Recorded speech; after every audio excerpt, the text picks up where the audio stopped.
Vous les attendiez, voici les actus du mois. Que se passe-t-il en ce mois d'avril ?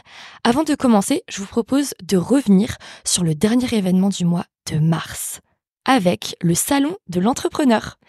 6 intervenants, 6 masterclass, 6 thématiques autour de l'entrepreneuriat, allant de la comptabilité à l'optimisation des process de son entreprise, en passant par la communication et ses différents canaux.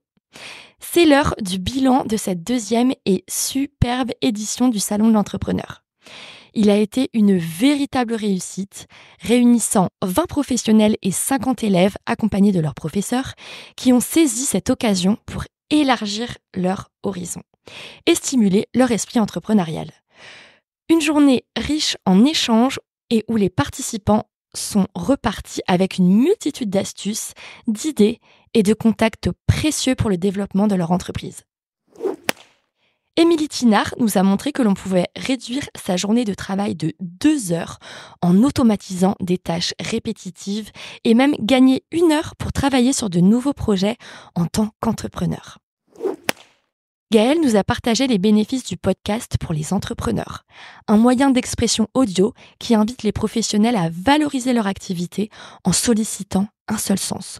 Non pas celui de la vue, indispensable pour consulter nos écrans, mais bien celui de l'écoute. Jean Briac nous a prouvé qu'il était possible de prospecter sur LinkedIn en s'appuyant sur les groupes LinkedIn, en capitalisant sur le lien cliquable sur son profil et en effectuant un ciblage de profil personnalisé. C'est the place to be, comme on dit, terreau d'opportunités, l'Eldorado d'opportunités.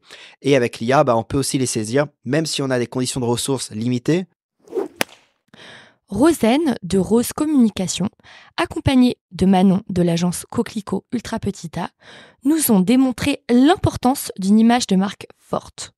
Comment prendre la parole sur le web via son site ou ses réseaux sociaux pour marquer les esprits, avec un logo et une charte graphique unique.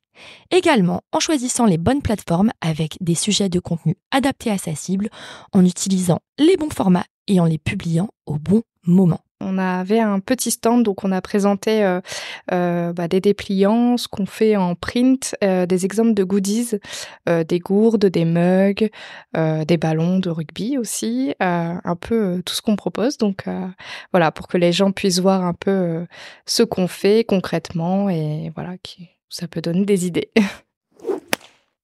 Enfin, nous remercions Patrick qui est venu sensibiliser les participants à la question des données personnelles à l'échelle de l'Union européenne.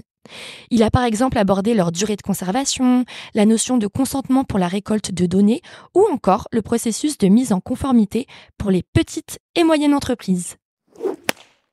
L'équipe du BHZ Coworking remercie donc chaleureusement les visiteurs et intervenants pour cette journée de réseautage et de partage de connaissances.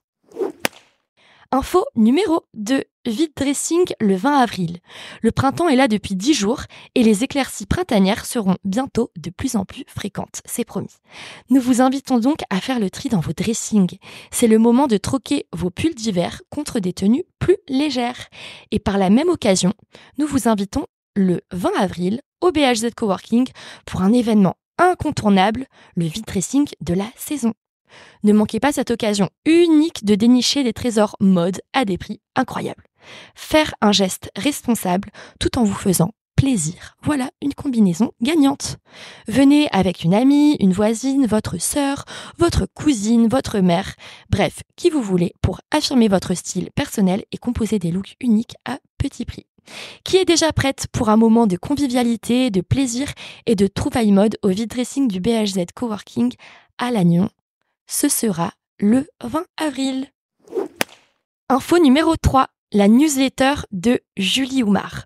Coworkeuse au BHZ Coworking, Julie Oumar est rédactrice web et a récemment lancé sa newsletter Les écrans de la Discord. Pourquoi ? Eh bien pour questionner sa relation aux écrans et la place que ces écrans occupent au sein de la famille.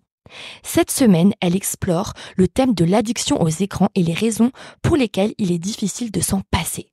Vous découvrirez l'importance de considérer les facteurs biologiques, psychologiques et sociaux qui alimentent cette addiction toujours grandissante. Julie évoque également les stratégies pour aider les enfants à développer une relation saine avec ces écrans, allant de l'interdiction à la restriction en passant par la responsabilisation. Pour s'abonner à sa newsletter, c'est simple, vous trouverez le lien d'abonnement dans la description. Pour rester au fait, auditeurs, auditrices, n'hésitez pas à nous suivre sur Instagram et Facebook avec le @BHZ-coworking. Vous pouvez également nous laisser une note et même un avis sur Deezer, sur Spotify, Apple Podcast, sur la plateforme d'écoute de votre choix. Et on se retrouve jeudi prochain avec Anne-Marie pour parler comptabilité. À très vite!